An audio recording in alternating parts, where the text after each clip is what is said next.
Congolais, bonjour très chers internautes de www.nouslescombattants.com. Moi, Namaele Ayokaka. Nous sommes toujours dans notre série d'émissions L'heure de la révolution congolaise. Et si qu'un combattant, a quoi un sujet pour notre traiter la vision à combat pour notre bengana, munguna ou azana katamboka. Lelo, dans le cadre de l'émission nous recevons M. Pichu Chomongo, activiste et combattant congolais. Bonjour M. Chomongo. Bonjour Francis et Antoine. Voilà, donc sans plus tarder, nous allons attaquer dans le vif du sujet. Donc M. Pichu Chomongo, toujours au Mona, voilà, à Kinshasa, il y a le problème des refoulés de Brazzaville, il y a les morts de Kikwiti, il y a le drame, l'accident dramatique sur le chemin de fer à Katanga. Donc voilà, il y a beaucoup de Congolais qui ont perdu la vie. Donc quelles sont vos impressions et vos commentaires par rapport à ces trois événements tragiques? Bon, ok, merci.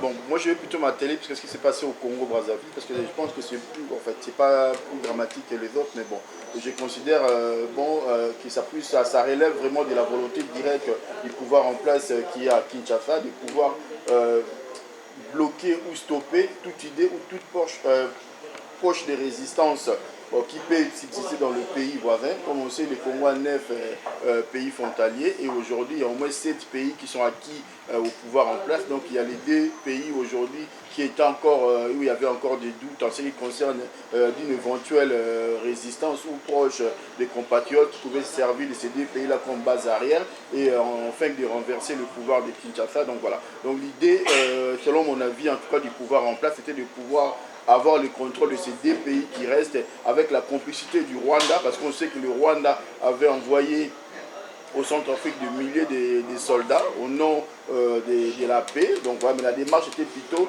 de pouvoir interposer contre une éventuelle ou insusceptible force ou poche de résistance qui peuvent survenir. Mais quant au Congo-Brazzaville, pour revenir, donc tout le monde le sait, au Congo-Brazzaville, il y a le MLC, les anciens de MLC, les anciens forces armées, il y a les Ignélés qui sont là-bas. Donc la démarche consiste surtout à pouvoir avoir la même mise au Congo-Brazzaville, toujours dans la logique de torpiller ou d'empêcher toute idée ou toute force ou poche de résistance qui peut survenir là-bas pour essayer de faire établir la justice sociale au Congo. Voilà, M. Pichu Mongo, vous avez été bref dans vos commentaires, mais les combattants, vous avez fait un sit-in le 30 avril dernier devant la représentation diplomatique du Congo-Brazza. Donc voilà, les combattants sont allés dénoncer les 2 pouvoirs dictatoriaux, ceux de M. Sassou et ceux de M. Kabila. Mais à part ça, il y a eu des victimes qui sont, je dirais même stockées comme des bêtes au stade du 24 novembre, au stade du 20 mai et à Kingakati. Qu'est-ce que les combattants préconisent pour les victimes au Bazo Benga dans la Brazzaville? Au-delà de la démarche d'organiser un sitting, bon voilà, ça c'était déjà un premier pas pour manifester notre mécontentement, pour manifester notre soutien au peuple congolais. Donc voilà, là c'est fait. Et là maintenant on va poser des actes. Donc la première des choses pour ce qui se passe au niveau de Kinshasa, parce qu'on avait appris que le pouvoir qui est l'auteur intellectuel du refoulement, donc voilà, a organisé 2 lieux, stade du 24 et puis le stade du 20 pour accueillir la population congolaise. Moi je mets en garde à nos compatriotes qui sont refoulés. Moi je demande plutôt à l'église catholique de prendre l'initiative et d'aller de l'avant dans ce qui concerne en tout cas l'accueil de ces populations-là. Éviter de tomber sous la main des personnes qui ont été auteurs intellectuels du refoulement. Donc voilà, donc la démarche a été organisée par le pouvoir en place pour déstabiliser les supposés congolais qui sont ou qui peuvent contester la démarche politique qui en gesticule par rapport à 2016. Donc voilà, ça montre bien cette mauvaise foi ou cette idée de pouvoir rester au pouvoir plus longuement. Donc voilà, donc d'où l'idée de casser un peu toute poche de résistance qui peuvent avoir lieu dans le pays voisin en fait. Voilà, merci. Voilà, un petit lapsus, stade du 24 novembre et comme un stade Cardinal Maloula. Stade du 20 mai et comme un stade Tata Raphaël. Donc voilà. Donc M. Pichu Chomongo, au lobby qui a une poche de résistance et qu'on est en Centrafrique et qu'on est en Brazza pour nous déstabiliser, pour nous la Kabila na pouvoir.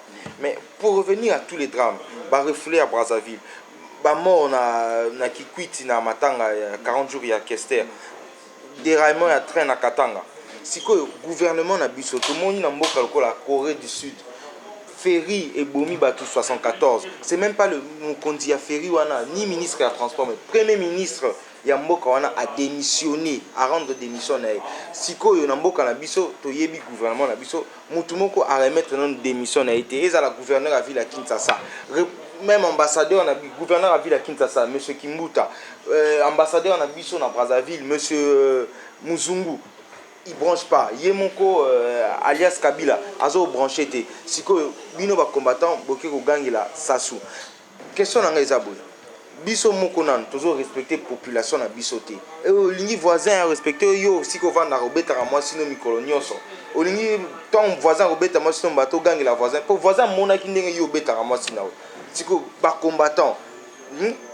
Boko sala nini penza pour na ko bouger gouvernement wana.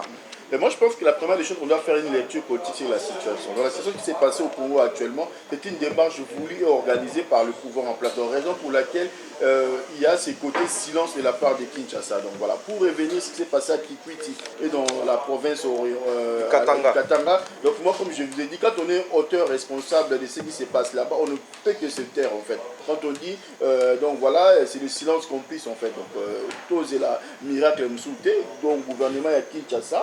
Donc voilà, il est auteur et responsable de tout ce qui se passe actuellement au Congo. Dans la Kikwiti, c'est qui dit qu'il y a positionnement entre le PPRD et le Palou. Donc voilà, et donc la personne qui est l'auteur de ça, c'est voilà toujours le PPRD. Donc ils sont en ligne de positionnement pour avoir le contrôle de la province de Bandundu. Donc ce qui a amené à, bon voilà, la population toujours à Zobima victime. Donc raison pour laquelle tout aussi dans le peuple congolais, Téléma, comment s'organiser pour bouter dehors l'ennemi, pour bouter dehors le pouvoir en place. Parce que le pouvoir en la place, il n'agit pas pour le bien-être de la population. Parce qu'on agit pour avoir un intérêt personnel, pour avoir un intérêt à un groupe, à la mafia, ou à le pouvoir, eux qui sont aux affaires, à complicité avec certaines multinationales. Donc voilà. Donc la réponse pour nous, c'est pour la pour aborder. Mais nous avons posé une question pour nous, combattants à niveau Libanda. Premier volet pour nous, il y a pour la mécontentement, on avait organisé un sitting. Et deuxième volet, la vigilance du peuple congolais, éviter lier au pouvoir en place, à proposer Kende. Pour sachant que les démarches, on est pour Kanga, ex-FAS, ex-MLC, ex-UNIND, na province à base, na Congo, Équateur. Donc, pour éviter, pour que plutôt dans l'église catholique et pour communauté. On a deuxièmement. Et troisième point, il y a une question, il y a auteur intellectuel à niveau Congo, parce qu'il y a une complicité. Notamment, nous avons vu des vidéos au général Ndenge, alors ça appelle à la haine et à la xénophobie. Et là aussi, de côté il y a moins impunité. Donc nous avons fait une requête, nous signé un message à niveau à Paris. Nous avons, nous connaissons ces adresses parce que nous avons en France.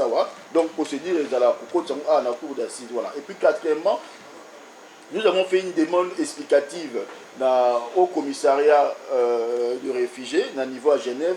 Notre ami Justin Manianga, il y a APDH, a contact pour essayer de demander clarification par rapport à la situation. Donc on ne doit pas oublier que parmi les personnes qui ont refoulé, donc il y avait des Congolais où un statut, il y a des réfugiés, il y a des demandeurs d'asile où ont bénéficié de protection, il y a un cadre de la convention à Genève. Donc on fait une demande d'explication pour tout réellement ceux qui, voilà, au commissariat pour les réfugiés, qui au courant, tout va participer qui n'a retour au donc voilà. Dans notre série d'émissions, l'heure de la révolution congolaise, nous avons fait sa parole née dans les combattants. Monsieur Pichu Chomong, les combattants, tout ça plus na réaction, na dénonciation, tout ça plus na action. Donc, les camés salami, tu es sali réaction, tu réagir. Les camés salami, tu es te dénoncer. Aussi bien la population où va refouler na Brazza, c'est vers l'église catholique à soin na bas. Mais l'élection salami 2006 na 2011, l'église catholique a dénoncé peu l'élection à lobby makam o to yebi bisonyo so que l'élection ça qui truqué de fond en comble. Mais à ceux qui kakawana. Or, que biso ba combattant toujours senga ezala action, ezala activer. To ko ça la teka la réaction à dénonciation. Comment est-ce que d'ici awa action éthique à la bureau na HA na Genève, action éthique à la poursuivre ndenge auteur moral intellectuel ya biloko wana action nini bozo préconiser pour être concret. Oui, pour être concret, il faut comprendre que démarche tout comme Merlin na Congo est relevé kaka na Congo. Il faut que biso ba Congolais nous sommes que des co-auteurs. Il y a, pardon, pas co-auteurs, mais nous sommes que des copropriétaires, il y a Congo, à la hauteur il y a 50%. Donc il y a nous et il y a une part, il y a la communauté internationale. Donc rien ne peut se faire au Congo sans aval, il y a ma copropriété. Mais justement, comment on a pu récupérer le Congo à 100%? bon ndeko nanga toko rêver ndenge tolingi mais eza lokwa eloko moko ozoluka oyeba soki sexe à ange donc voilà c'est un peu compliqué il y a pour ça donc ça discours nanga ete nga na plutôt réaliste je suis politologue de formation et quand je parle en connaissance de cause. Mais tu as vu que le Congo, soit disant indépendance dans 60 et jusqu'à aujourd'hui, nous avons une solution à prendre parce que tu as diriger le Congo à 100%. C'est impossible. Donc, nous avons la vision de ma canissouana à rêver, à rencontrer la salle, nous sommes que de www.nouslescombattants.com. Au bis en Afrique du Sud total, c'est celle et l'unique. Mais Moutoloko Lumumba, Koufa qui pour la vision, on a récupéré le Congo à 100%. Et Ngaï Francis et Androit, na télé makana lobara pour on a récupéré le Congo à 100%. Même si OK Salami dans 10-15 ans même na simalanga héritage au antique là-bas en Ngaï, c'est pas un gratte-ciel, l'antique là héritage on a ma belé à Bakoko Ngaï Congo et il faut la propriété à 100%. Mais pour essayer d'évoluer bah, juste répondre là voilà. Pour comprendre le question basala qui ba délimiter qui Congo ba gena osala ngona Congo tizaki ba Congolais ba desala qui délimitation à Congo te ba gena osala ngona nini na Berlin donc ça montre bien que Congo ezaki ya biso te biso to kataki Congo te donc moi je pense que tout évoluer tout ça lecture politique aujourd'hui donc voilà pour ça politologue de formation on est un pays souverain, même dans les mots. Pour notre évoluer dans le cadre de l'émission, l'heure de la révolution congolaise, donc toujours dans www.nouslescombattants.com, moi, je suis Litoyi Ayokaka. Donc, il y a un conclave qui est organisé ici à Paris, du 30 au 31 mai 2014. Le conclave, qui l'organise et c'est pour quel but? Voilà, le conclave qui aura lieu en fait du 30 au 31 mai à Paris. Donc pour l'instant, on avait fait une réservation à Bassane, à l'université à Sorbonne. Donc voilà, et puis on a quelque chose sur une deuxième salle où un peu plus prestigieuse. Et ça, dans Paris 5e, dans Jean Monnet, Paris 14e. Donc voilà. Donc organisateur, il y a conclave, il y a des combattants, il y a partout. Il y a Belgique, la France, Hollande, Londres, États-Unis, la Scandinavie et consorts. Donc démarche n'a pas Ali simple. Démarche n'a pas Ali tout le monde qui bitumba au poteau la plus efficace, poteau pesé.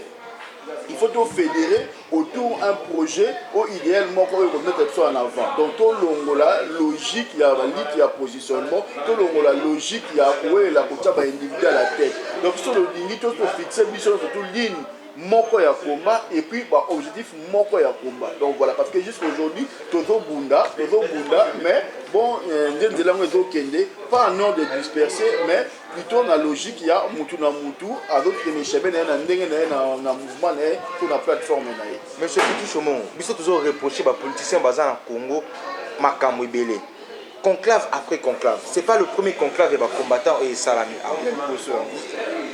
Réunion, on va dire, réunion générale, il y a des combattants, parce que conclave, ce n'est qu'un mot. Mais réunion, il y a des combattants et salami mbala na mbala. On dit toujours les bonnes choses, mais l'applicabilité est ça la marati. Nambo Kanabiso, il y a eu une conférence nationale, dialogue intercongolais. Oh, Yasuka, oh, Kabila, Salaki, c'était quoi déjà, rappelez concertation nationale.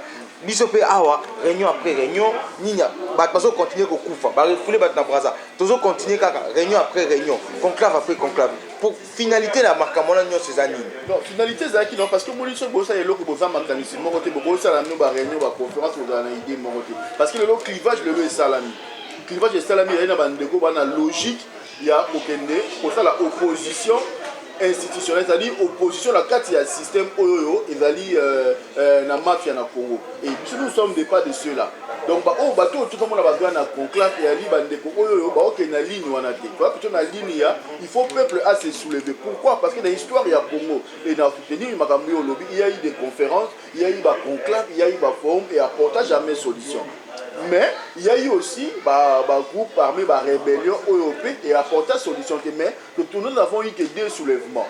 En 59, le 4 janvier, on a qui martyr l'indépendance, pour voir qu'il y a indépendance et tout le monde qui s'apporté des fruits. Et puis le 24, le 16 février, tant que les chrétiens qui pour faire l'ouverture, il y a une conférence. C'est donc une deuxième solution. Et moi je pense que l'autre qu'on mettre en avant aujourd'hui, il y a eu un soulèvement. Tout le monde qu'à chaque fois, il y a eu vraiment un soulèvement. Solution efficace et apportaka. Donc démarche n'a pas conclave vérité sangana pour tout chamailler les négatifs pour concrétiser soulèvement et long slogan mais et comment est vraiment voilà. effectif. On va essayer d'avancer. Au lobby va point moro capital. que chaque fois que changement et salama ma casse na Congo, babimaki na balabala bato bakufi martyr de l'indépendance 16 février martyr à chrétien. Mais tout le monde a fait la seule réunion où les Congolais basanganaki où esime pesa bango solution table ronde. Mais c'était pas une instigation à Congolais, c'était les Belges bassin table ronde. Donc selon surtout ça les réunions à Congolais estime à karaté. Pour la logique non tout continuer. Baninga bazana logique il y a soulèvement populaire dans le Congo pour na Obengana Kabila. Baninga msusu bazana logique il y a opposition institutionnelle donc une élection en 2016. Mais biso ba combattant toujours préconisé ni yoza mutu soulèvement populaire toza mutu élection en 2016. Donc c'est la logique à démarche à soulèvement populaire parce que tout le monde qui n'a pas par exemple en 2006 l'élection est salamaki tout le monde est que n'a pas réussi là on est pesaki donc on a eu quand même comme monsieur Jean-Pierre Mbemba au azana mindoki à la qui popularité à un moyen financier mais à la fin des comptes tout le monde a qui arrêté en 2011 on a eu monsieur comme Etienne Tshisekedi au Kali le plus populaire et pas populaire mais tout le monde n'est pas donc on a biso à l'heure actuelle à niveau Congo si tu le dis dans il y a opposition na cadre il y a système on est en place non on a congolais autour à l'île populaire ou à que ça la face na bateau on a moyen financier il y a yemo pas que nous y a ça donc même bateau on a pas prétendre derrière ça on met à la porte na ba mindele à libana papa ba copropriété monsieur il y a Congo donc on a quelque chose qui est plus efficace moi je pense que démarche il y a biso ba congolais autour à niveau libana autour pour revendiquer réellement changement tout coûte dans la cadre il y a conclave tout loba sans tabou tout ça a besoin on le canal vidéo pour donner des leçons pour critiquer mais tout va entre Bisson en huis clos. Ils nous ont reproché, pardon, de Francis, ils nous avaient reproché parce que tout ça qui conclave dans le mois de février, tout ça qui va conclusion. Effectivement, c'était la continuité à quoi ça la mati. Et tant que tu connais comme ça globalité la logique à raisonnement à Bissoté, on ne peut pas déterminer le rapport final à Bissot. Ben, voilà. Justement, M. Pitu Chomongo, conclave 2016, soulèvement populaire. On est d'accord, non? C'est que soulèvement populaire en haut. Borosala en haut. Et puis parce que la majorité des Congolais, que ce soit de la diaspora et surtout dans la Katamboko, n'ont pas commis éveillé. Il y a une émission comme l'heure de la révolution congolaise. D'abord, tout ça, on a un problème, il y a éveil à la conscience. Les Congolais n'ont pas l'amour quitté. Ça, il faut le dire. Et deuxièmement, soulèvement populaire en haut. Borosala, magie, le rôle Harry Potter, le rôle Aladdin. Borosala, soulèvement populaire en haut. Le peuple congolais est déjà conscient, il a déjà compris, il a déjà éveillé. Ceux qui peuvent le Congolais sont conscients, on a 4 Malobaté. Mercredi 30 avril, il y a au moins 30 000 Congolais qui vivent en Île-de-France. Il n'y avait pas beaucoup de Congolais, c'était un jour quasi férié. Mercredi, il y avait combien de Congolais devant l'ambassade du Congo-Brazza? Mon frère voilà. est en droit. Au même un soulèvement populaire, non, au même non, mais pour France, c'est un droit. Il faut vaincre la peur. Et le peuple congolais a vaincre peur na été. On a un et na probablement le kami balé et ça noyau kaka oyo monaki wana bayaki les noyaux wana ndem te libérer Congo. Pour bateau bazali déterminé wana auto benga ba combattant ba résistant bango ne ba kozala ba fil conducteur il y a eloko eko ça bouleversement na Congo. Mais aujourd'hui ceux qui va comme koyamba ba dirigeant na ba comme ko gagner là ba comme tia ba pression sur Kabila comme ko banga ko modifier constitution pour na Congo. C'est parce qu'il y a une pression extérieure. Il faut que réussir pour convaincre 50%. Il y a des propriétaires Congo, Liban, c'est-à-dire occidentaux. Je parle de la France, la Belgique, les États-Unis, Grande-Bretagne. 50% de Bissot Congolais et comme on est facile pour la pyramide. De peur que je sois fâché avec toi, dans la limite terme, on a 50%. Il y a des copropriétaires. Les Congolais à Bissot. Attends sur le fait, c'est pas ça, mais moi je n'ai pas de Congolais à Bissot et c'est à Mindélité. Si on répond à la question, soulèvement populaire. Quand, comment et au Salama. Dans la moyenne, le 4 janvier 59, martyr de l'indépendance, c'était pas prévu. Match ce qui a vite Imana et puis si bonté, Bimi, Nakanda, Lipanda. Le 7 février 92, c'était une marche pacifique. Où le gouvernement en place a eu au transport. Abomi Batou. Na erreur, par la bêtise. Donc, si le soulèvement populaire, nous avons soulevé Batou Ndengeni. On a vu ce que Batlali nan. Ce que Batlala qui était dans Paris, Batenga Batonda, Liboso Yanda Kwasasu. tu as besoin de nombre, tu as besoin de qualité. Si tu as une indépendance dans le Congo, ou à un jour à martyr, l'indépendance dans le stade d'Avem, avec un nombre de mots à Mouké. Mais ceux qui stade du 20 60 000 personnes. Hein. Voilà, oui. Ceux qui battent, c'est une indépendance parce qu'ils sont préparés moralement, c'est qu'ils sont conscients de ce qu'on dit. Donc, c'est un élément déclencheur. Élément déclencheur, il y a des combattants, ils ont Alimètre, on a poum, il y a marqué l'indépendance, il y a un match.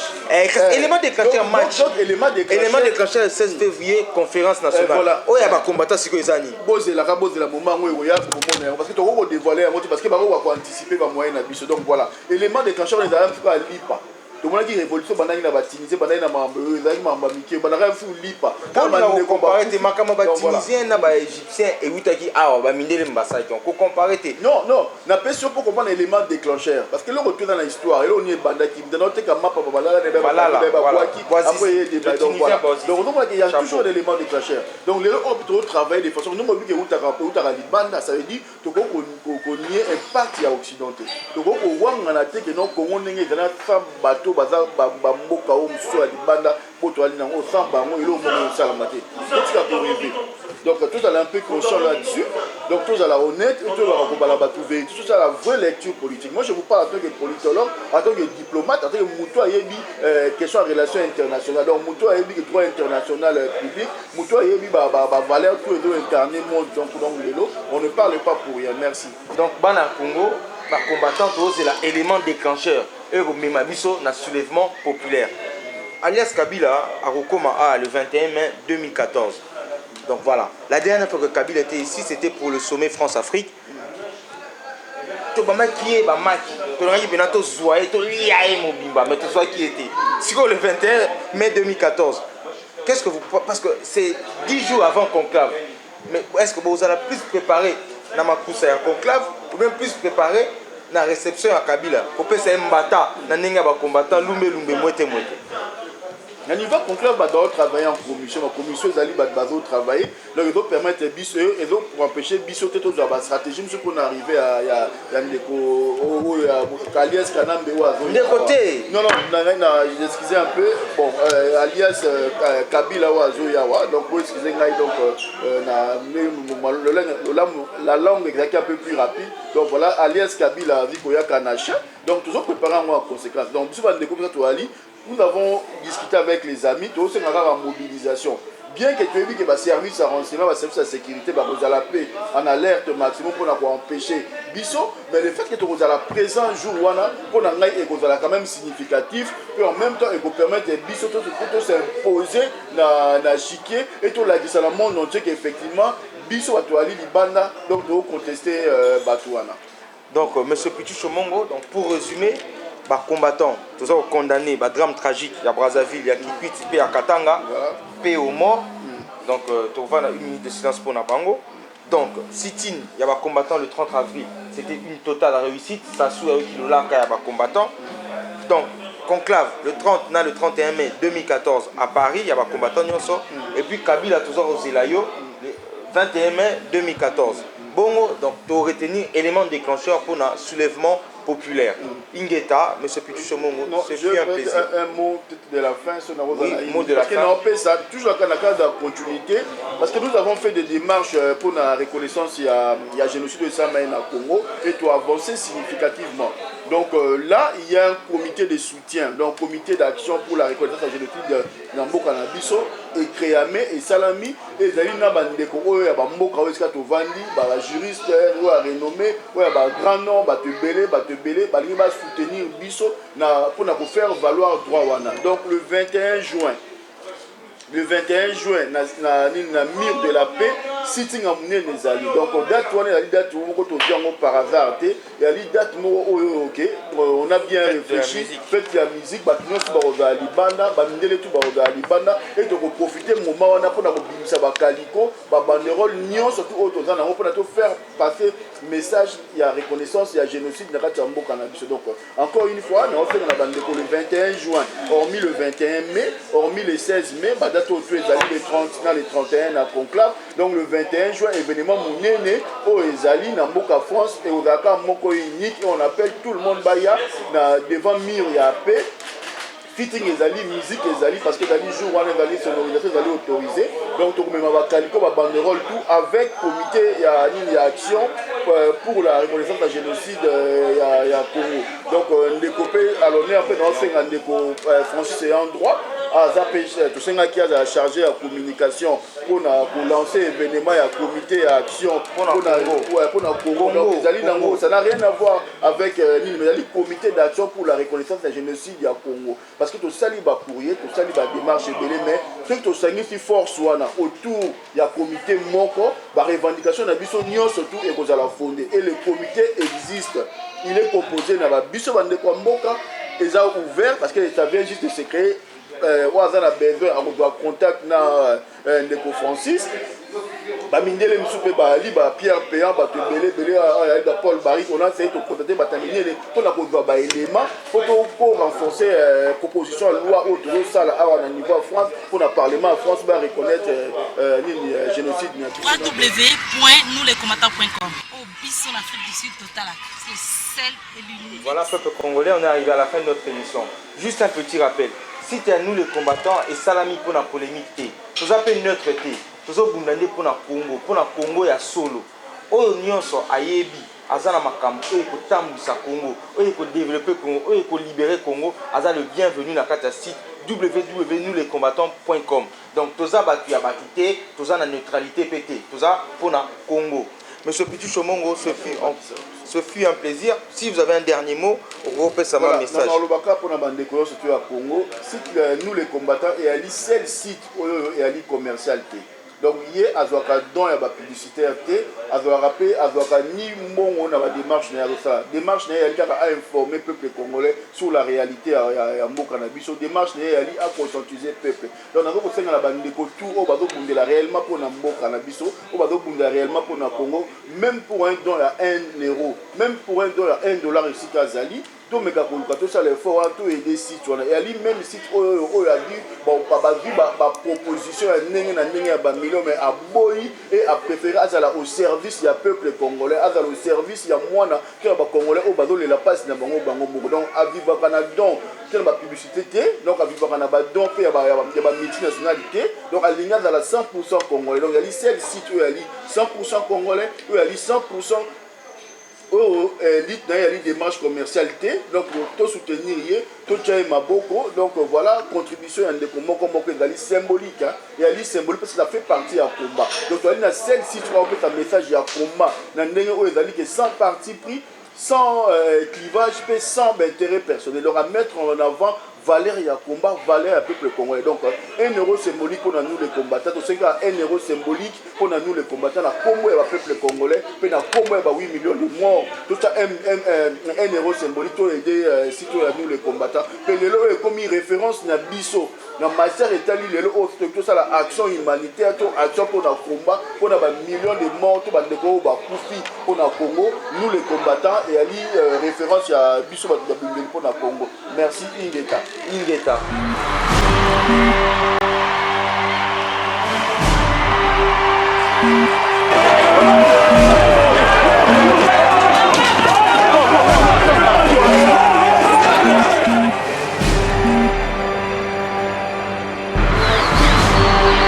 www.nousleescombattants.com www.nousleescombattants.com, le site officiel de tous les combattants.